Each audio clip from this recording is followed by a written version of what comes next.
সন্ধ্যা তখন 7:15। সন্ধ্যাবেলার রং এখনো পুরো গভীরভাবে ছড়ায়নি, তবে ছায়া আর আলো এক অদ্ভুত খেলা করছে। সেই গোধূলির মায়াজালে অনন্যা এবং মারিয়া এক ঝলক উচ্ছ্বাস নিয়ে রায়নকে নিয়ে আবরার জায়নের কাছে উপস্থিত হলো। অনু চোখে উজ্জ্বলতা, মুখে মিষ্টি হাসি আর কণ্ঠে অবাধ আনন্দ নিয়ে বলে উঠল, ভাইয়া এবার তো আমাদের গিফটগুলো দাও, সেই দুপুর থেকে অপেক্ষা করছি। জায়ন এই বাড়ির টেক কেয়ার রহিম চাচার দিকে তাকিয়ে হাসি দিয়ে বলল, রহিম চাচা, আমার রুম থেকে ব্ল্যাক কালারের লাগেজ দুটো এনে দাও না। রহিম চাচা ও জায়ন দ্রুত রুমে গিয়ে লাগেজ দুটি নিয়ে নিচে নেমে আসে। তাদের পায়ে দৃঢ়তা, চোখে আনন্দ, মনে ভরসা, কারণ তারা জানে জায়ন এই মুহূর্তে এক ধরনের ছোট্ট উদযাপন করতে চায়। জায়ন তখন সবাইকে ঘিরে দাঁড়িয়ে গিফটগুলো বের করতে লাগলো। এক একে প্যাকেটগুলো হাতের মধ্যে আসতেই প্রতিটি উপহার যেন তাদের চোখে আনন্দের দীপ্তি জ্বালায়। মা চাচির জন্য বিদেশি ডায়মন্ড জুয়েলারি, জায়নের চোখে স্নেহের উষ্ণতা, মৃদু হাসি, মনে আনন্দর অদৃশ্য ঝলক। সে জানে মা চাচি এই ছোট্ট টুকরো উপহারও খুশি হবেন, তাই চোখে কোমল উজ্জ্বলতা। বাবা চাচা ও ফুপার জন্য বিদেশি স্যুট প্যান্ট, তার কণ্ঠে প্রশান্তি, চোখে সন্তুষ্টি। মনে হচ্ছে এই ছোট্ট অভিব্যক্তি দিয়ে সে তাদের আনন্দ দিতে চায়। ইউভান আর আকাশের জন্য দামি রিস্ট ওয়াচ ও বিদেশি ব্র্যান্ডেড পারফিউম। জায়নের চোখে উচ্ছ্বাস, কণ্ঠে মৃদু আনন্দ, মনে এক প্রশান্তি, যেন ছোট্ট এই জিনিসগুলো তাদের মুখে হাসি ফোটাতে পারবে। রায়ানের জন্য শার্ট প্যান্ট, একটি ব্র্যান্ডেড স্মার্ট ওয়াচ, কিছু দামি পেন। জায়নের কণ্ঠে হালকা গম্ভীরতা, চোখে উজ্জ্বলতা, মনে সন্তুষ্টি। সে চাই রান আনন্দে ছুটে যাবে, চোখে হাসি ফুটবে। বৃষ্টির জন্য 4টি ড্রেস, একটি শাড়ি, একটি পেন্ডেন্ট দিয়ে চেন। জানের চোখে কোমলতা, কণ্ঠে স্নেহ, মনে এক ধরনের আদর মিশ্রিত অনুভূতি। সে জানে এই উপহার দিয়ে বৃষ্টি খুশি হবে আর তার চোখে আনন্দ ফুটবে। অনন্যা ও মারিয়ার জন্য দুটো ফ্রক ড্রেস, মারিয়ার জন্য বিদেশি ডল, অনন্যার জন্য কসমেটিক্স আর পারফিউম। জানের চোখে উচ্ছ্বাস, মুখে নরম হাসি। সে অনুভব করছে এই ছোট্ট খুশিগুলোই তাদের ভালো লাগার মুহূর্ত হয়ে উঠবে। প্রতিটি গিফট দেওয়ার সময় তাদের চোখে কৌতূহল, হৃদয়ে উচ্ছ্বাস, মুখে অদ্ভুত উষ্ণতা।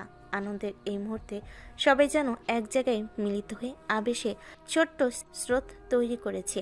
অনু, মারিয়া, রায়ান, আকাশ, বৃষ্টি সবাই জায়নের দিকে তাকিয়ে, চোখে উজ্জ্বলতা, মুখে হাসি, মনে আনন্দের ঢেউ।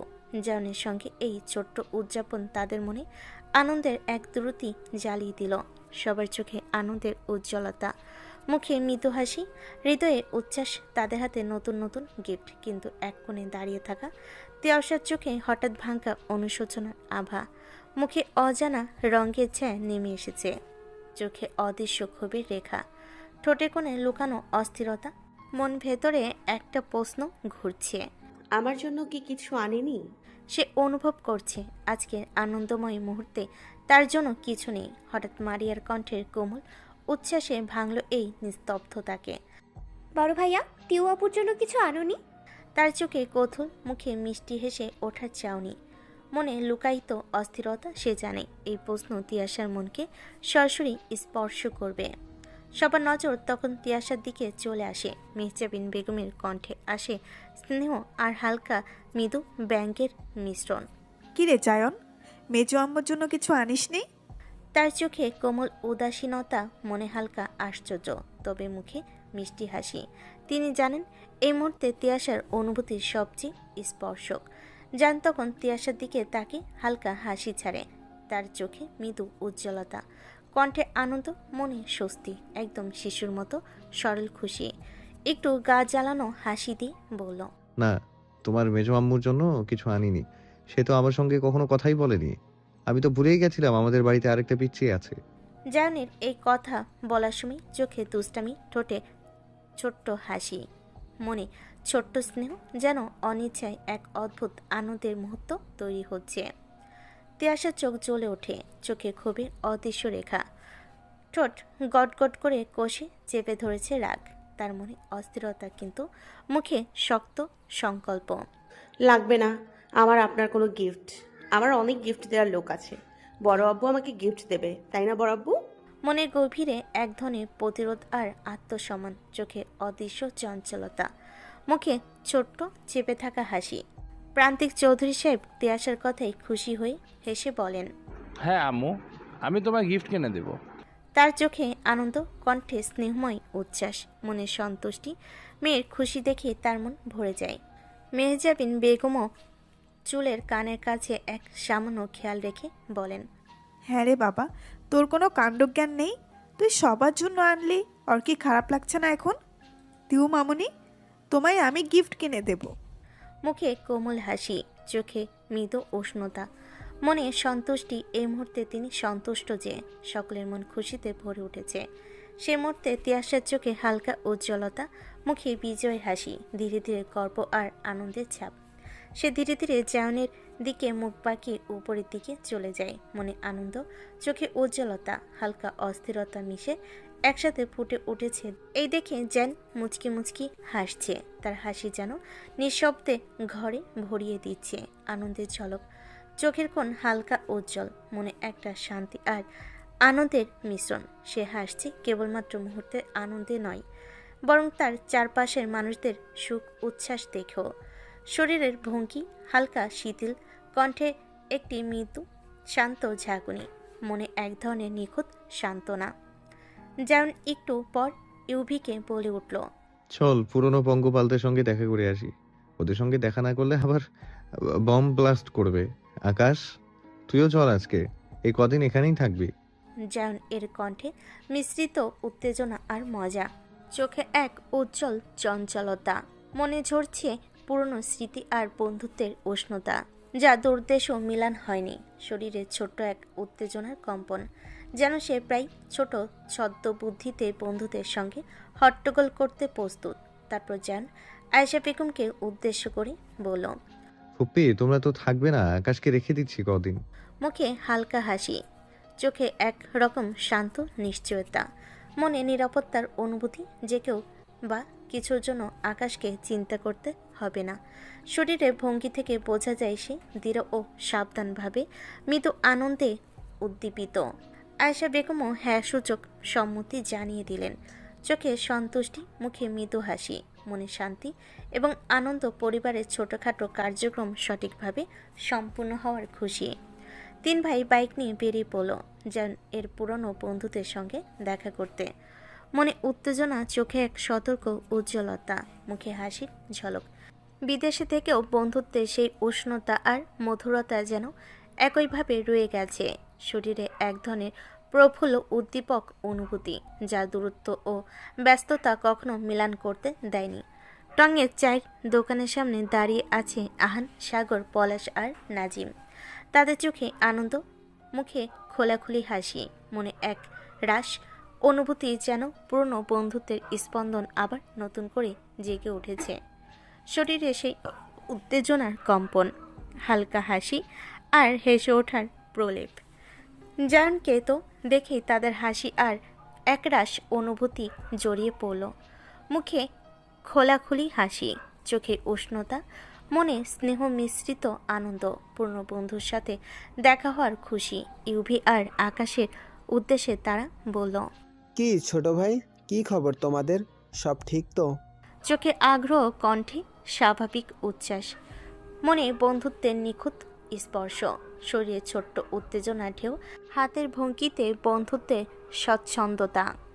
ইউভি আর আকাশ হ্যাঁ সূচক সম্মতি জানিয়ে মেতে উঠল তাদের গল্পের আসরে।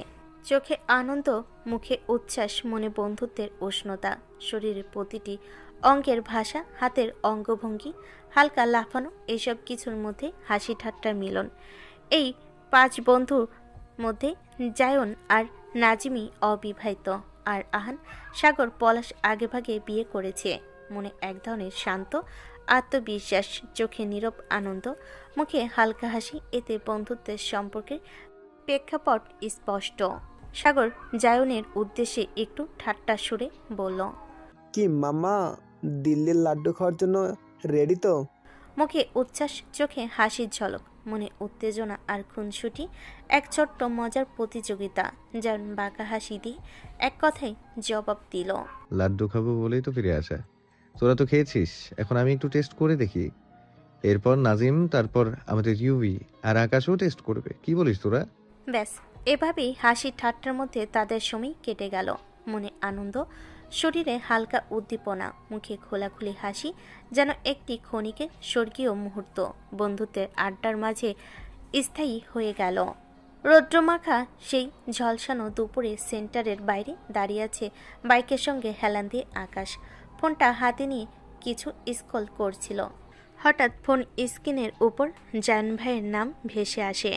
ফোনটা ইয়ারবাডসের সঙ্গে কানেক্ট করে রিসিভ করে বলে উঠল। হ্যাঁ ভাইয়া বল। ওপাশ থেকে জায়ন বলে উঠল। কোথায় তুই? আকাশ উত্তর দিল। এই তো ভাইয়া তিয়াশা সেন্টারের সামনে দাঁড়ায়। জায়ন কথাটা শুনি বলে ওঠে। আচ্ছা তুই বাড়ি চলে যা, আমি রোদকে নিয়ে আসবো। আকাশ কিছু একটা ভেবে বলে। কোনো ব্যাপার না ভাইয়া, আমি নিয়ে যাব তিয়াশাকে। অমনি জায়ন এর মেসেজটা গরম হয়ে যায়। জোর গলায় শাসিয়ে উঠল। যেটা বলেছি সেটা কর, আমার আর 10 মিনিট লাগবে যেতে, তুই চলে যা। আকাশ জি ভাইয়া বলার সঙ্গে সঙ্গে ওপাশ থেকে ফোনটা কেটে গেল। আকাশ মনে মনে ভাবল, ভাইয়ার আবার কি হলো? উফ, গড নোস। এদিকে আকাশ চলে যাবার আগে জায়ন সেন্টারের সামনে পৌঁছে যায়। ব্ল্যাক কালারের বাগি প্যান্ট, ধূসর রঙের মাসল বের করা টাইট টি শার্ট, যেখানে তার জিম করা বডির অ্যাপসগুলো স্পষ্টভাবে বোঝা যাচ্ছিল। হাতে ছিল ব্যান্ডেড রিস ওয়াচ, চোখে সানগ্লাস পরে এখন আপাতত গাড়ির পাশে দাঁড়িয়ে তিয়াশার জন্য অপেক্ষা করছে। তার চোখ জুড়ে এখন দেখা মিলছে সেই সকলের রাগ এবং ক্ষোভের। জায়নকে দেখে সবে হা করে তাকিয়ে আছে, মনে মনে ভাবছে কে এই সুদর্শন শ্যামবর্ণ পুরুষ। তখনই এক্সাম শেষের ঘন্টা পরে, একটু পরে তিয়াশা ও তার 3 বান্ধবী বেরিয়ে আসে। দূর থেকে দেখতে পায় তিয়াশা তার জায়ন ভাইকে। পাবে নাইবা সে তো এক তাক লাগানো চেহারা নিয়ে দাঁড়িয়ে আছে, আর এদিকে তাকে দেখে তিয়াশার মুখ হা হয়ে গেছে। একটু পরেই কোনো মাছি ঢুকে যাবে। আরোহী ওর হাত টেনে টেনে বলল। ওই দোস্ত, ওরকম হাঁ করে কি দেখিস? তখনই তিয়াশা হুঁশে আসলো আর বলল না, কিছু না। মনে মনে বিবি করলো। এই বেটা এখানে কি করে? তখনই সকালের কথা মনে করে আরোহীকে সাবধান করে দেয় যে সামনে তার জান ভাই দাঁড়ানো। আরোহী বলে, দোস্ত, সব ভালো পোলাগুলো কি তোদের বাড়িতে বসবাস করে? তিয়াশা কিছু বলতে যাবে তার আগে জান হাতটা ধরে গাড়ির দিকে নিয়ে যেতে লাগে, আর জায়নের হাতের মধ্যেই হাতটা মুসরামুসরি করতে লাগে। তিয়াশা বলে ওঠে, জায়ন ভাই ছাড়ুন, হাতে লাগছে তো, এইভাবে টানছেন কেন? জায়ন কোনো উত্তর দিল না। কিছু না বলে গাড়ির দরজা ওপেন করে গাড়িতে ছুঁড়ে মারল তিয়াশাকে। একটু ব্যথাও পেল। আর এইদিকে এত সব কাণ্ড দেখে আরোহীর মুখ হা হয়ে রইল। এদিকে ড্রাইভিং সিটে এসে সিট বেল্ট বেঁধে তিয়াশার দিকে একটু ঝুঁকে ওর সিট বেল্ট বেঁধে দিতে লাগলো। তখন হঠাৎ জায়ন স্থির হয়ে তিয়াশার দিকে তাকিয়ে পড়ল। এসব ঘটনায় তিয়াশার গোলপানা মুখখানা লাল হয়ে গেল। ডাগর ডাগর চোখের চাহনি আরও বড় হয়ে গেল। কান থেকে ধোঁয়া বেরিয়ে যেতে লাগলো। এ কেমন অনুভূতি! এই অনুভূতি তো তিয়াশা আগে কখনো অনুভব করেনি। তাদের দুজনের মাঝখানে মাত্র 4 ইঞ্চির ফারাক রয়েছে। একে অপরের নিঃশ্বাসের শব্দ শুনতে লাগলো। আবারও জায়নের অ্যাডাম আপেল বারবার উপর নিচ হতে লাগলো। জায়নের বিদেশি পারফিউমের ঘ্রাণ ও তিয়াশা নিজেকে কেমন নেশাগ্রস্ত মনে হলো। হাত পা কাঁপতে লাগলো, কারণ তার সামনে রয়েছে এক সুদর্শন পুরুষ, যার চোখের মায়ে সে ভেসে যেত রাজি। জান চুলগুলো সামনে কপাল চেয়ে আছে। এই অপরূপ চেহারা দেখতে তিয়াশা একবার না বারবার ব্যথা পেতে রাজি। এরই মধ্যে জায়নের ফোনে কল ঢুকলো। ফোন কলের জন্য তার ধ্যানে জ্ঞান ফিরে পেল। স্ক্রিনে নাম লেখা উঠল বৃষ্টিকণা। ফোনটা রিসিভ করে জায়ন বলল, হ্যাঁ বৃষ্টি বল। ওপাশ থেকে কি বললো বোঝা গেল না, শুধু এদিক দিয়ে উত্তর গেল। হ্যাঁ এক্ষুনি আসছি। তখন জান তিয়াশার উদ্দেশ্যে বলল, যা পেছনে গিয়ে বস, তোর দিদিকে ভার্সিটি থেকে নিতে হবে, ও সামনে বসবে, তাই তুই পেছনে গিয়ে বস। তিয়াশা রেগে গিয়ে বলে উঠল, আমার সামনে বসার কোনো শখ নেই। আমি কি বলেছি নাকি আমার সামনে বসান? নিজেই তো বসালেন, আমারও জামাই হবে তো। পুরো কথা সম্পূর্ণ করতে পারল না। তার আগেই জান হাতটা সিটের সঙ্গে চেপে ধরে দাঁত মুখ খিচে বলে উঠল। আর একটাও কথা বলবি তো এইখানেই ফেলে রেখে চলে যাব। So just shut up your mouth. Tiyasha রেগে হাতটা এক ছিটকে সরিয়ে বলতে লাগলো। আকাশ ভাই কোথায়? আমি কি বলেছি এখানে আসতে? কেন এসছেন? গাড়ির লক খুলুন, আমি নামবো। আমাকে নামিয়ে দিন, আমি আকাশ ভাইয়ের সঙ্গে যাব। কথা বলতে দেরি, কিন্তু ওদিক দিয়ে চোখ যেন রক্তের গোলা তৈরি হয়েছে। হাতের পেশি টি শার্টের উপর থেকেও ভেসে উঠছে।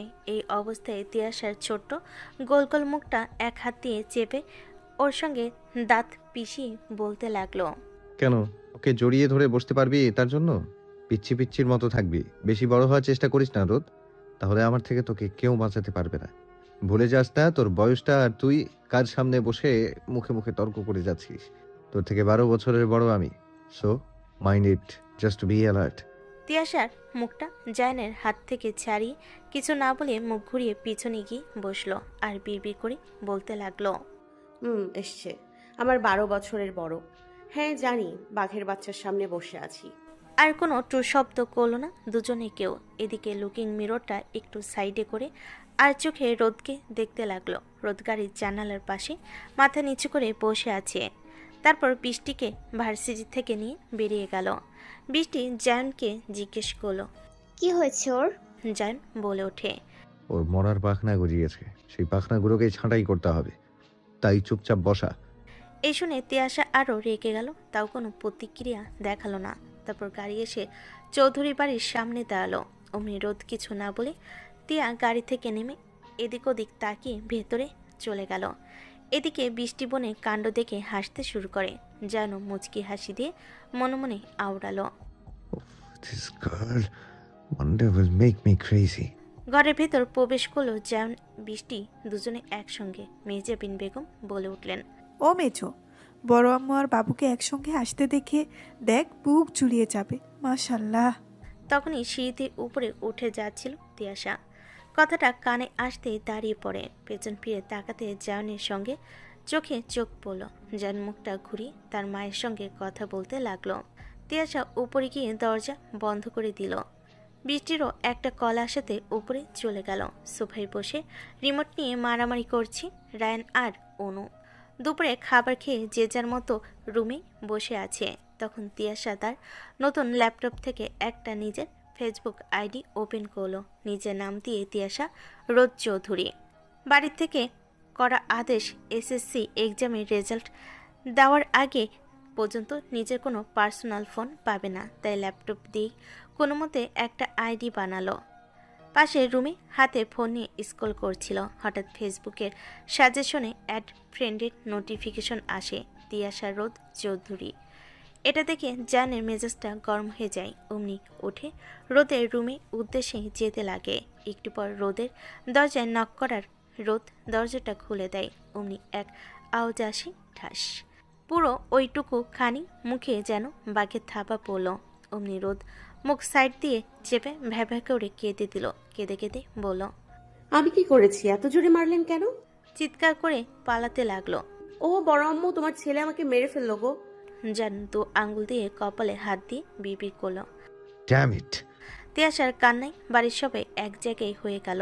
ততক্ষণে ইউবিও বাড়িতে চলে আসলো, কিন্তু কর্তারা সব অফিসেই আছে। মেজাবিন বেগম ছুটে এসে বলল, কিরে বাবু, মেজো আম্মুকে মারলি কেন? ইস রে, দেখ তো মুখটা পুরো লাল হয়ে গেছে। ওই মেজো, ওই ছোট ফ্রিজ থেকে একটু বরফ দে রে। রুহেনা বেগমও বলে ওঠে। নিশ্চয়ই কোনো বদমেশি করেছে আপা, তুমি দেখে নিও। আবার জিজ্ঞেস করে মেহজাবিন বেগম, কিরে বলছিস না কেন, কি করেছে ও?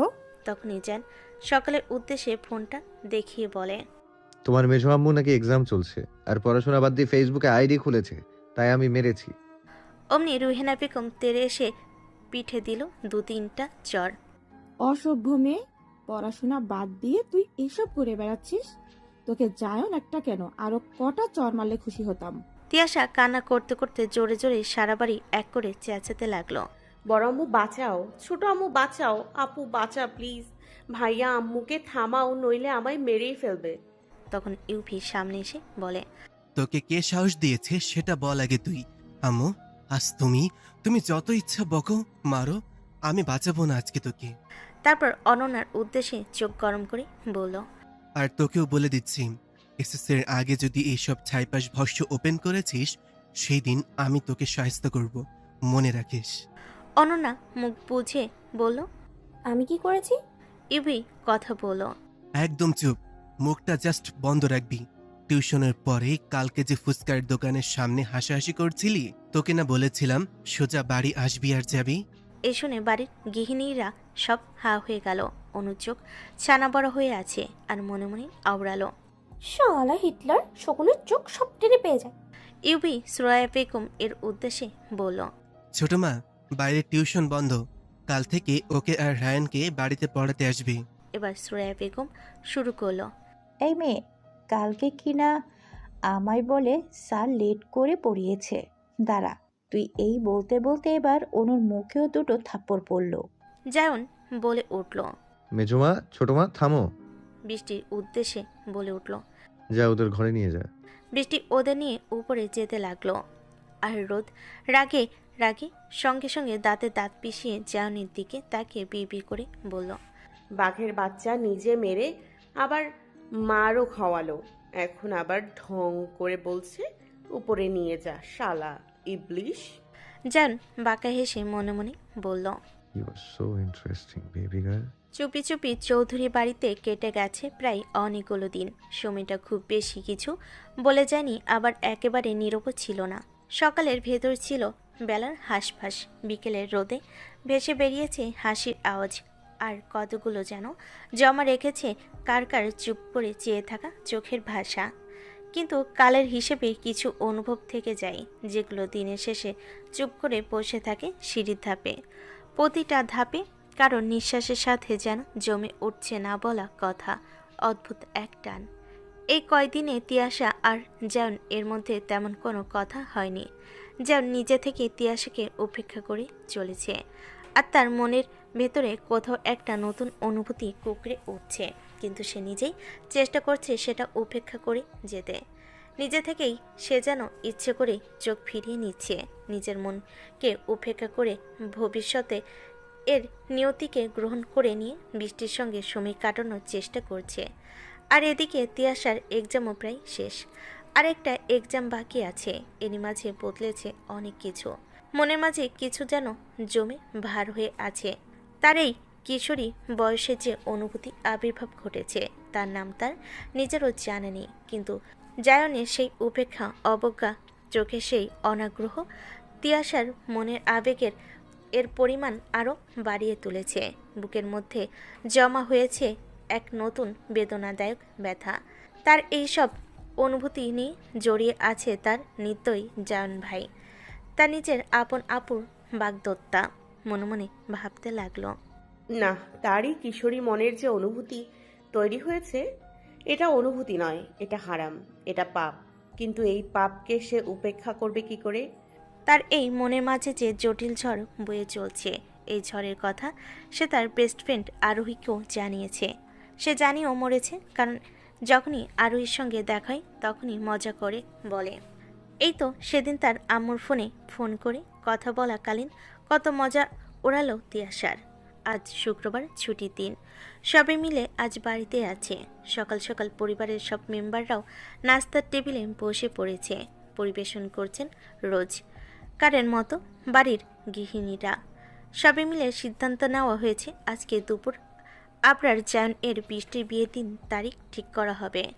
দুপুরের আগে আয়েশা বেগম ও তার স্বামী আসবে, এমনকি বিয়ের সব অনুষ্ঠান রাঙ্গামাটি জেলার বাগান বাড়িতেই হবে। কিন্তু এসব সিদ্ধান্তে কারোর মনে যেন অজস্র ঝড় বয়ে চলেছে। তার নিজের আপুর বিয়ে, তার তো খুশি হওয়ার কথা, কিন্তু সে কেন পারছে না খুশি হতে?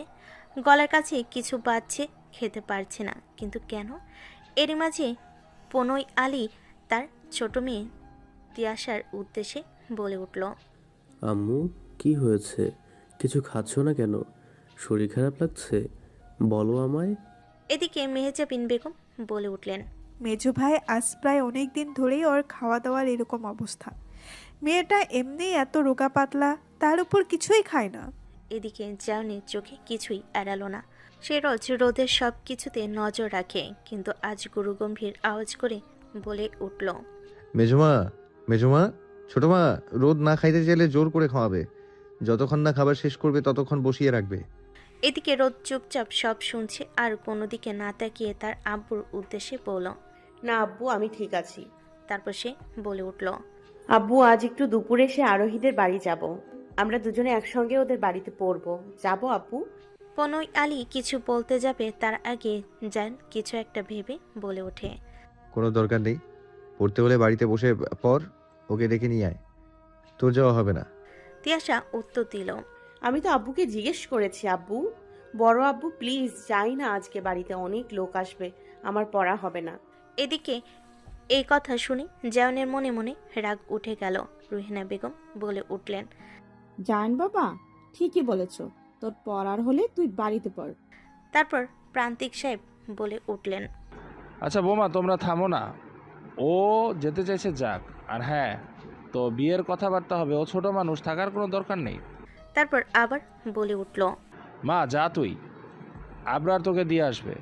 এই শুনে তিয়াশা খুশি হলো একটু। এদিকে জান বলে উঠল, বাবা আমার কাজ আছে, আমি পারবো না। প্রান্তিক সাহেব জবাবে বললেন, কাজ পরে কর, 15-20 মিনিটে তুমি কৃতিত্ব করবে না, ওকে দিয়ে আসবে।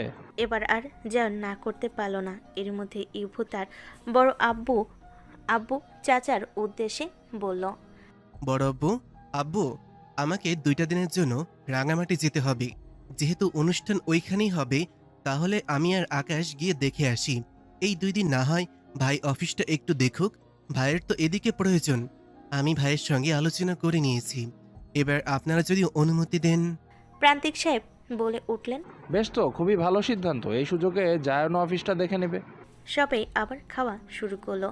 আর এদিকে জান আর চোখে বারবার রোদের দিকে তাকাচ্ছে। এদিকে অনু আর রান খাবারের টেবিলে খুনসুটি করে যাচ্ছে। হঠাৎ বৃষ্টির ফোনটা বেজে ওঠে। বৃষ্টি বলে উঠল, আম্মু ভার্সিটি থেকে এক ফ্রেন্ড কল করেছে, ওর কিছু নোটস লাগবে, আমি ওপরে গেলাম। রুহিনা বেগম হ্যাঁ সূচক সম্মতি জানিয়ে দিল। তারপর প্রান্তিক সাহেব তিয়াশার উদ্দেশ্যে বললেন, তো আম্মু কি চিন্তা ভাবনা নিলে, কোন কলেজে অ্যাডমিশন নেবে? পনই আলী বললেন, আরে ভাইয়া, এখন তো এক্সামই শেষ হয়নি, রেজাল্ট তো হাতে পাক। তাহসান আলী বলেন, আরে ভাইয়া, আমাদের রোদ ভালো রেজাল্টই করবে, টেনশন তো আমারই রায়ানটাকে নিয়ে হয়। পরের বার ওর আর অনুর তো এক্সাম, অনুকে নিয়ে টেনশন নেই, বাট এই বেটা যে কি করবে। রায়ন বলে ওঠে, আব্বু all is well, no tension. এই শুনে সুরাইয়া বেগম বলেন, রাগ তোর, অল ইজ ওয়েল, পড়ার নামে খোঁজ নেই। এই শুনে সবাই হেসে উঠল। প্রান্তিক সাহেব হাসতে হাসতে বলেন, হ্যাঁ, ছোট ভাই ঠিকই বলেছে রে। প্রণয় তিয়াশাকে নিয়ে কোনো চিন্তা নেই। তো আম্মু বল, কোন কলেজে অ্যাডমিশন নেবে? তিয়াশা বলে ওঠে, বড় আব্বু, আপনারা যদি অনুমতি দেন তাহলে আমার বান্ধবীরা সবাই ঢাকা কোয়েট কলেজে অ্যাডমিশন নেবে, আমি নিতে বাক্য সম্পূর্ণ করতে পারল না। তার আগে কেউ টেবিল থেকে উঠে হাতটা টান টান করে উঠিয়ে ঠাসিয়ে এক থাপ্পড় লাগিয়ে দিল। তিয়াশা সামনে তাকিয়ে দেখে জায়নের চোখ রাগে জলজল করছে, যা দেখে তিয়াশা ভয় কেঁপে ওঠে। বাকি সবেও ভেবে ওঠে কি হলো এটা। রায়নার অনু কাঁপছে ভয়ে। ইউভি এগিয়ে আসলো, মুখে আঙ্গুলের ছাপ জল করছে। তারপর জায়ন বলে ওঠে, আরেকবার বল, কোন কলেজে অ্যাডমিশন নিবি? কোয়েটে কলেজে? খুব সাহস বেড়েছে না তোর? হাত পা ভেঙে না বাড়িতে বসিয়ে রাখবো। প্রান্তিক সাহেব মেহজাবিন বেগমের উদ্দেশ্যে বলে ওঠে, তোমার ছেলের কি মাথা খারাপ হয়ে গেছে? এই বিষয় নিয়ে কেউ মারে? এই জায়ন, তুই ওকে মারলি কেন? মেহজাবিন বেগম বলে উঠলেন, বাবা তোর শুধু হাত চলে কেন বলতো, মুখেও তো বলতে পারতি। এদিকে জায়নের রাগের মাথা ছিঁড়ে যাচ্ছে আর তিয়াশা কান্না করেই যাচ্ছে। পনই আলী সাহেবও কিছু বলতে পারছে না। যতই হোক বড় ভাইয়ের ছেলে, তাদের নিজেদের খুব আদরের ছেলে। রুহিনা বেগম বললেন, থামেন তো আপা, একদম ঠিক করেছে। কত সাহস এই মেয়ের! ওর আপু যেখানে মহিলা কলেজে স্কুলে পড়েছে, সেখানে ও কি করে ভাবে কুয়েট কলেজে অ্যাডমিশন নেবে? যেন এবার ওর মায়ের উদ্দেশ্যে রেগে বলে ওঠে, এই তোমাদের আজকারাতেই ও এত বিগড়েছে।